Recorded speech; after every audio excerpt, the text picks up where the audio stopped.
这个是当时时发生迄个不幸事件的所在啦。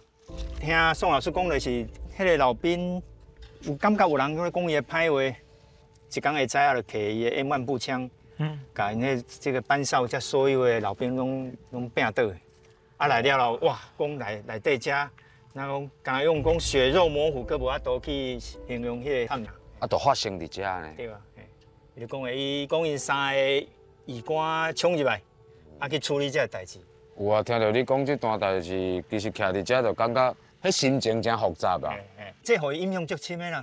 啊，伊写这嘛是伊是要去甲伊的心内压力甲伊透开啊。尤其对伊影响的上明显，全部拢以这个东港那边加东这方面的地景写的作品，就是《热带魔戒》。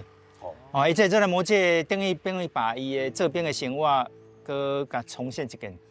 啊，内底嘛有写了逃兵事件，所以讲用按讲魔幻写实的方式去写这个作品，这是伊的这本作品里面上大的特色，写出来。